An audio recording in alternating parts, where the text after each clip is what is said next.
Good morning. Happy Wednesday. Welcome to Live Coffee Talk. I'm Michelle Quay. I'm a visibility confidence coach. And if you are joining me for the first time, welcome to the lounge. This is a place where we party, we have tea, we have conversation, and we support each other moving on onto our coaching journey. So welcome to the group and welcome to the show. This is a show where I bring a lot of inspirational stories to you, business and mindset. Hopefully that will encourage you to get over the hump so that you can have a beautiful day to begin with. All right, so grab your coffee because today I have a special guest. You know something? I always have a special guest, right?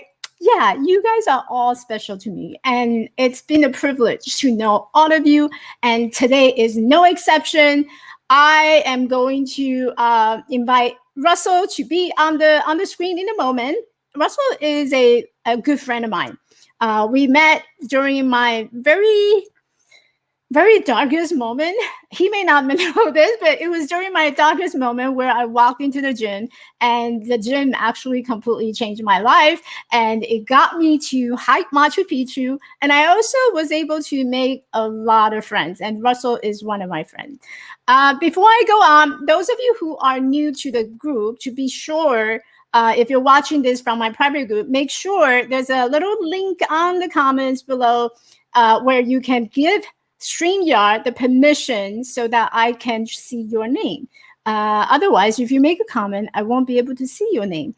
So just do me a favor, just give StreamYard the permission to show your name so that you can join me on a coffee talk. All right. So today I have a very special guest. Russell Mano is a husband, father, and man of faith. For the past 15 years, he's devoted to coaching his personal client through their personal and fitness journey. He's a strength coach. He has now taken his skill to business realm where he serves as a chief liaison advisor for the law office of Scott Wormuth. He has also become a producer and co-host of this SGV Master Key podcast. It is a show that captures the unique stories of people that make up the San Gabriel Valley.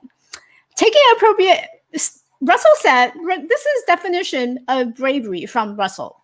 But Russell said, taking appropriate and necessary action under perceived or immediate threat is his definition of bravery. Now, please, with a warm welcome, let's welcome Russell. Hi, Russell. Hi, Michelle. It's so great to have you here. I think you and I met when I first started. I was really early on my journey to this, just really having that total self-acceptance and realizing that I could do so much more for myself by going to a gym and start working out and really taking care of the part of me that was has been the biggest struggle.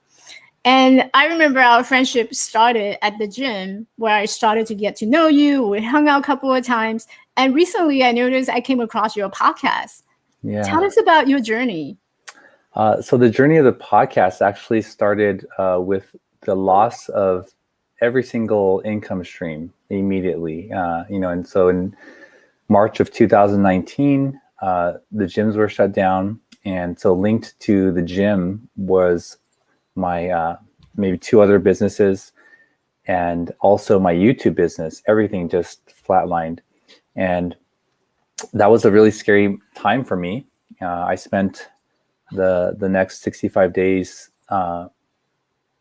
with my family and my wife trying to think of what am I going to do?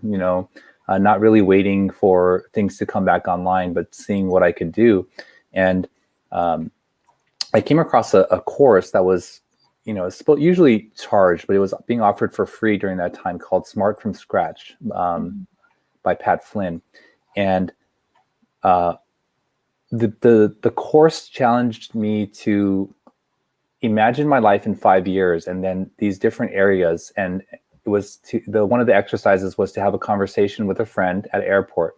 And it was an imaginary conversation 5 years in the future. And in this conversation, we talked about my family, my my finances, where I was at there, how happy I was, what I was doing, how much freedom I had. And that was the starting point. And then to figure out what my superpower was. And so I emailed or called all the people close to me, and I said, I'm doing this course. I would really appreciate if you could share with me what do you think is my superpower. And so all of these came in, and I could see this one unifying theme. And if I could summarize what that was, they said my superpower was being able to have difficult conversations with people. And I said, okay, so I have what I feel like I'm good at. I know where I want to be in 5 years. What can I do that is in alignment with all of that? And that's where I came to, exploring podcasting. Mm-hmm. Yeah. Well, I'm curious because you brought up a number of different, there's a lot of key things that I would love to explore a little more.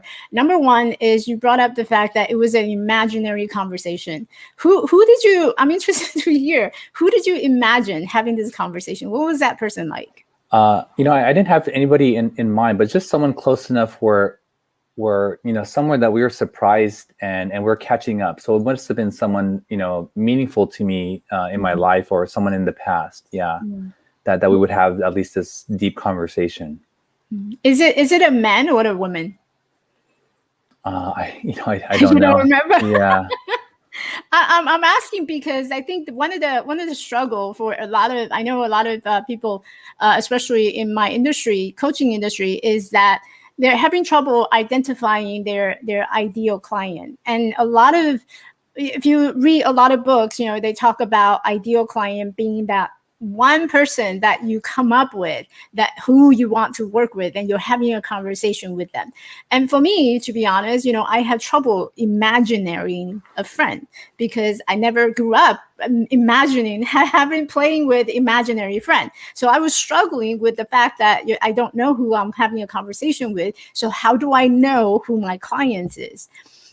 So you brought up a really interesting point. I think it's very common for a lot of people who, when you talk about imaginary friend, it's like it could be a man, could be a woman, could be a group of people. It's really hard to identify that particular person to have a conversation with. Yeah. In the fitness industry with clients, a lot of new trainers struggle with identifying who that is. And I identified it as very young or very old. Maybe not very old, but I would say 18 or younger, and probably 60 and older.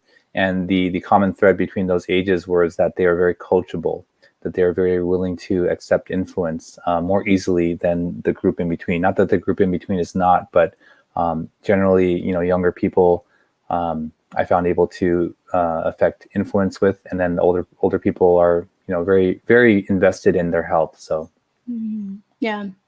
And the other point that you had brought up during what you have just shared is the superpower. What have you discovered by interviewing all these friends around you? What have you discovered what your superpower is? Well, I would be in agreement with what someone said, that I'm able to bring down people's anxiety, to meet them where they are. And when people come on the show, they feel a little bit nervous. Some of them have never done it before. Most of them have never done it before. And so that process of making them feel comfortable begins, very early on. And then just during the show, I can see their anxiety level really come down.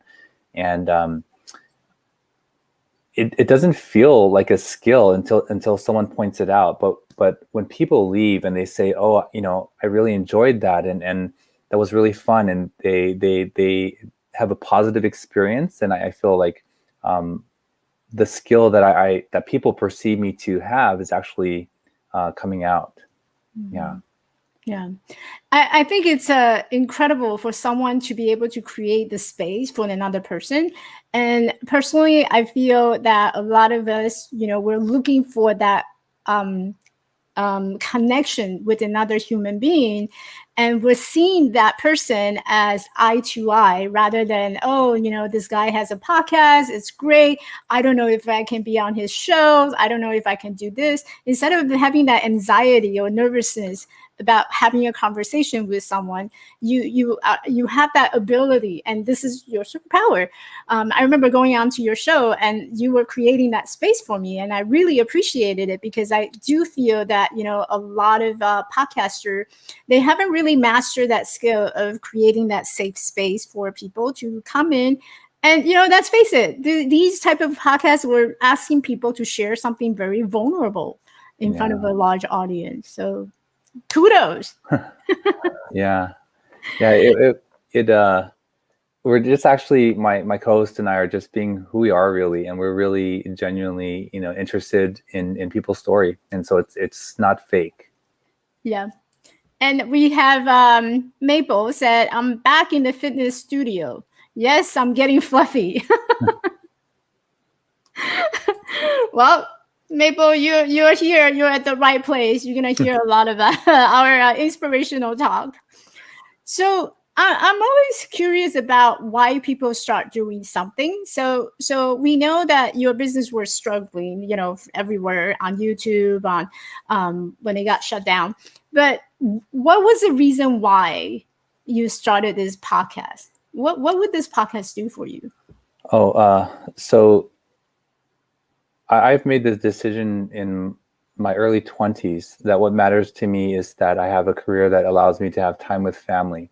And that's always been the main and number one focus for me. It's why I've chosen the career that I have had before for the last 15 years. And it's why I've chosen the next chapter of my life. If a chosen career is taking me away from family or limiting that in any way, it's really not for me. Secondly, it has to be interesting and exciting for me. I can't pursue things for anything else than what is gratifying and fulfilling for me. It will never last. Yeah. So. Yeah, I agree. And so, what I hear is a lot of the family value. Family is one of your big values in life, and that this podcast will actually brings you a lot of that personal satisfaction, fulfillment, and happiness, and also it meets your values that you hold dear in your life. Yeah. So I'm curious, what has been the most inspirational? Because your podcast is really about inviting a lot of local business owners to be on the show and tell their stories. So what has been the biggest or the most impactful story that you have heard so far? How many podcast episodes so far? 43. 43. The biggest and most inspirational stories. Well, that's really tough. They've all been pretty amazing. I mean, one person came back from stage 4 pancreatic cancer, like a very low percentage chance to survive, and his story was to share that 7 doctors before were basically speaking to him as if he were already dead, and that he had lost hope.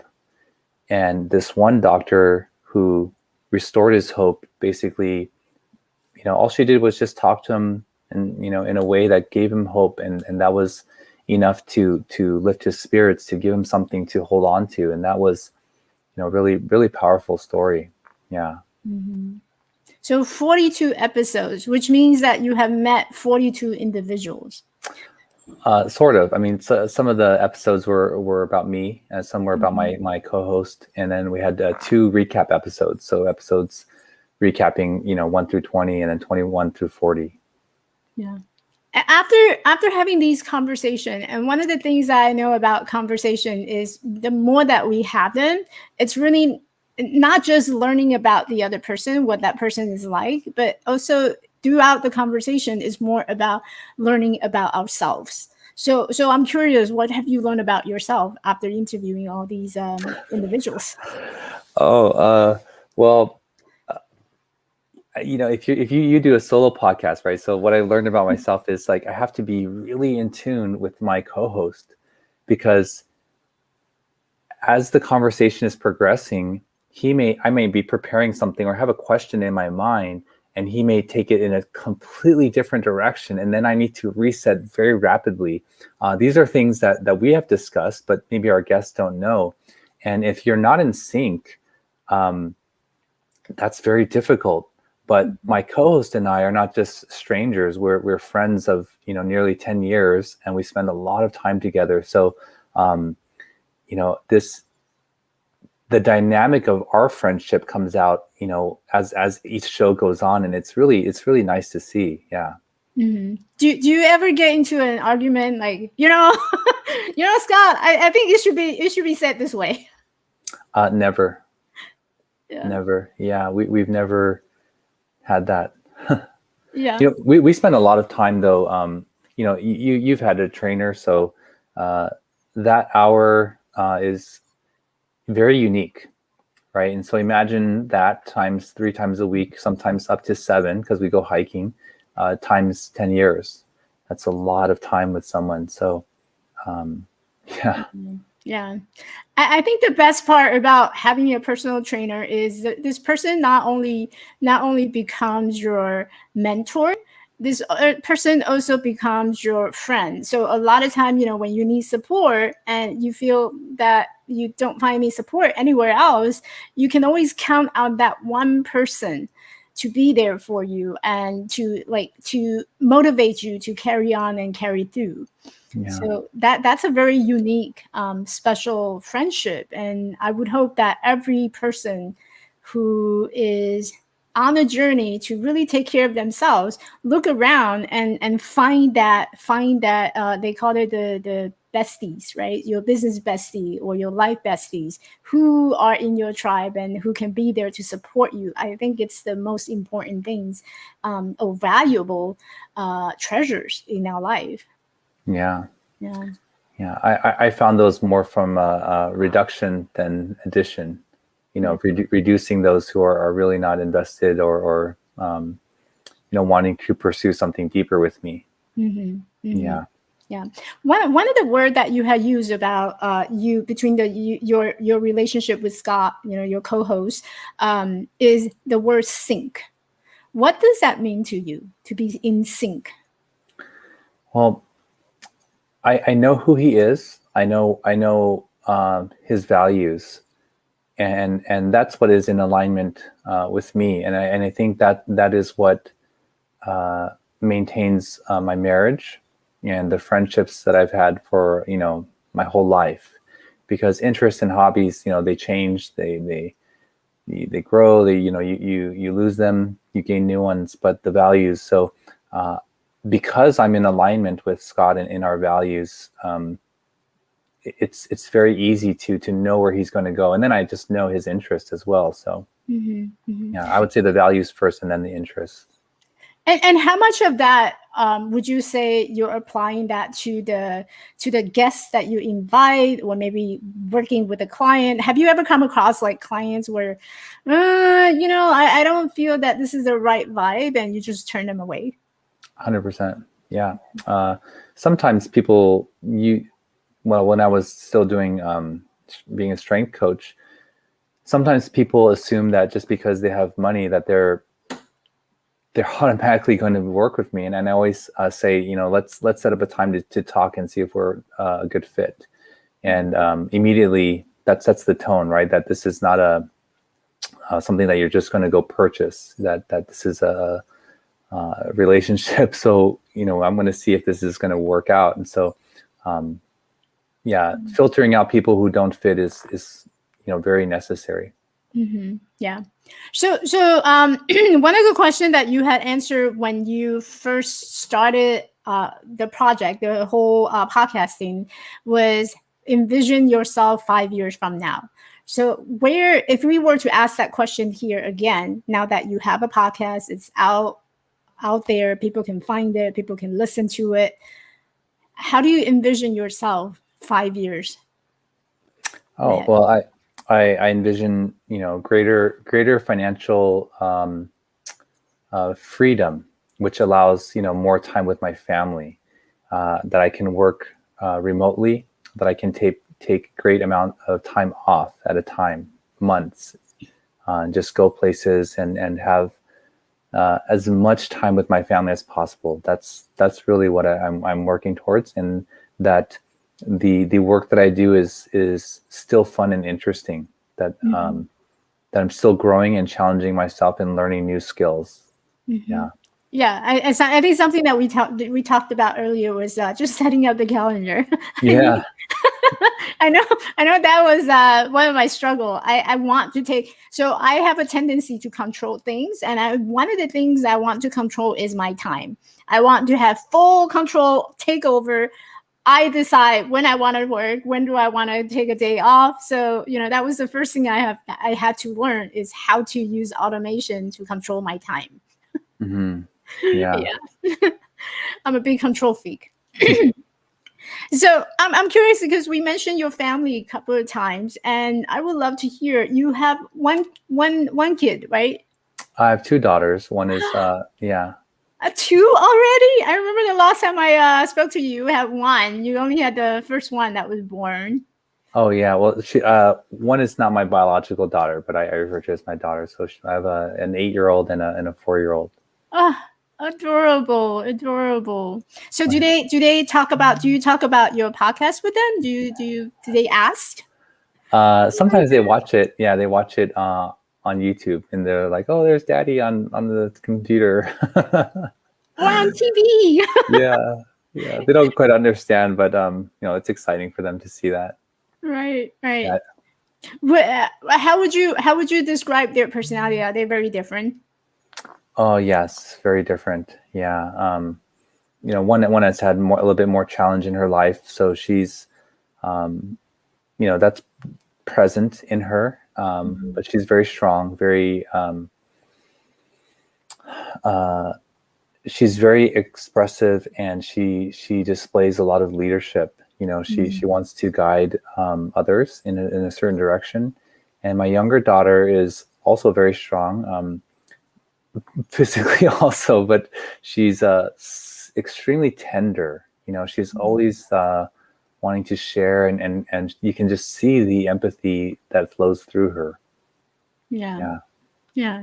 I think being strong, a lot of people think about being strong as something that's being brave. So, which lead me to my next question, which is, your definition of bravery is to taking appropriate and necessary action under perceived or immediate threats.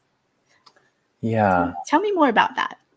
Yeah. So perceived, let's say if that's anxiety, right? And so some people, I know their action that they take is avoidance or numbing, through whatever means, drugs, alcohol. That's an action, right?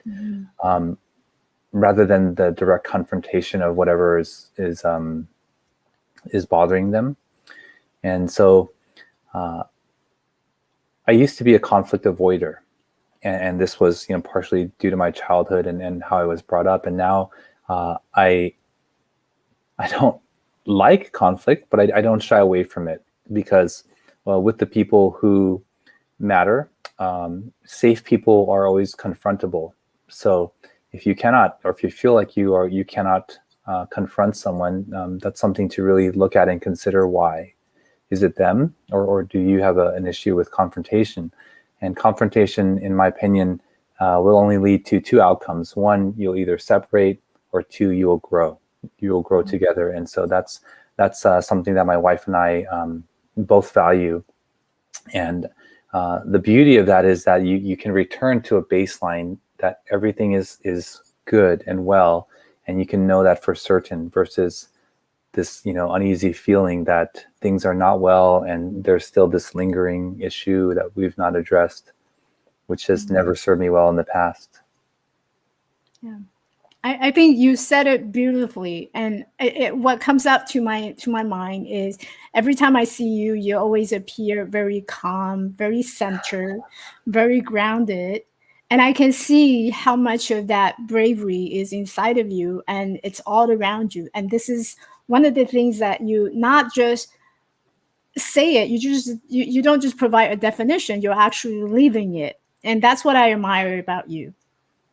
Thank you. It's scary to confront people, and I think the fear came from, where you think you may lose them, right? I can't tell you that you've hurt me because I'm afraid your reaction may lead us to separate or to lose our friendship or to lose something, and that's just, if that is actually the case, then I would say that the relationship is not that strong. Yeah. But people who love you, people who want to go through it, who want to learn, and who genuinely care about how you're feeling, they're going to be there and they're going to grow with you. Yeah. Absolutely. I think, using the time that we have left, I wanted to go back and focus on your podcast a little bit, because one of the very unique thing about you, your profession, your location, your idea, your mission, everything about you brought a really unique touch to this podcast. And you're only servicing, this podcast is really listened by the whole entire world, but the guests that you invite are only from the local San Gabriel Valley. That's right. Yeah. Why? Yeah. Why is that?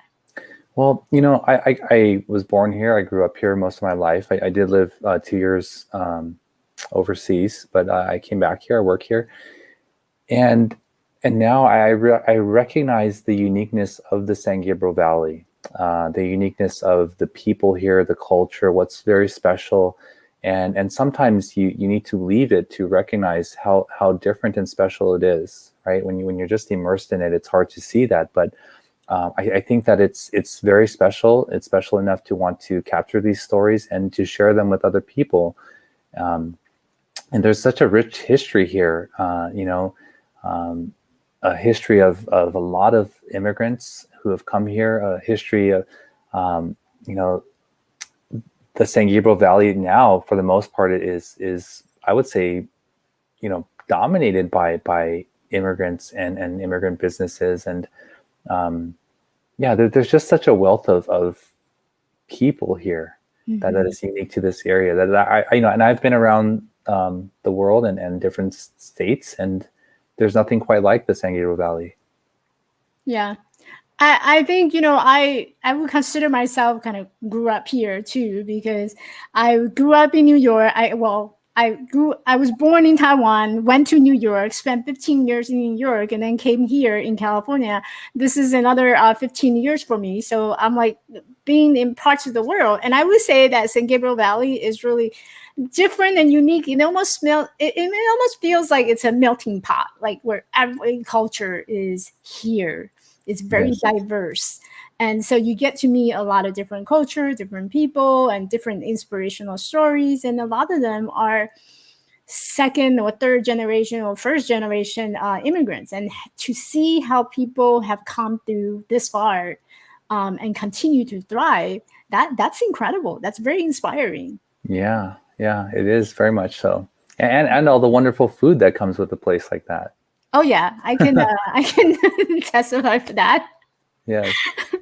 So tell us where we can find you. Oh, okay. So the podcast, you can find us on our website, sgvmasterkey.com. And you can find us on YouTube and Instagram under the same name.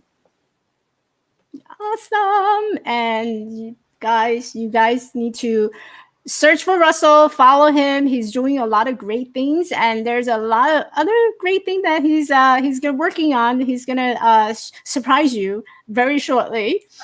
He's the producer of the SGV Master Key podcast, and please go find him. Subscribe to the podcast. Go check him out, listening to it, and connect with him. Yeah. Any last words that you would like to leave the audience? Well, if you're listening to this and you are a member or a resident and have a business in the San Gabriel Valley, please feel free to reach out and see if you'd like to be on the show. We can connect that way. Yeah, I'm sure by the time I release it, there's a lot of people who's gonna reaching out to you. Okay. Yeah, that would be great. And they don't have to worry about being nervous or not being on the podcast for the first time, because Russell is going to walk you through the process. He's going to make you feel very comfortable. He really creates that space for you. Yeah. That I can guarantee you. Yeah. Thank you so much, Russell, for coming to the show. Oh, thank you so much for having me, Michelle. Yeah. All right. I'm going to put you to the backstage and I'll wrap up the show. Okay. Bye. All right, everyone. Thank you so much for joining me. I hope that inspirational story from Russell is going to give you a little kick in the butt and get you out, get you started today. And you got this. You know, bravery is about taking actions and moving forward. So go out and get there. Okay, I'll see you at the finish line. And join me again next week at the same time, 8 o'clock Pacific time for another episode. And I will invite another inspirational guest for you so that you can come and be inspired, start working on your business and on your mindset and get going. Bye,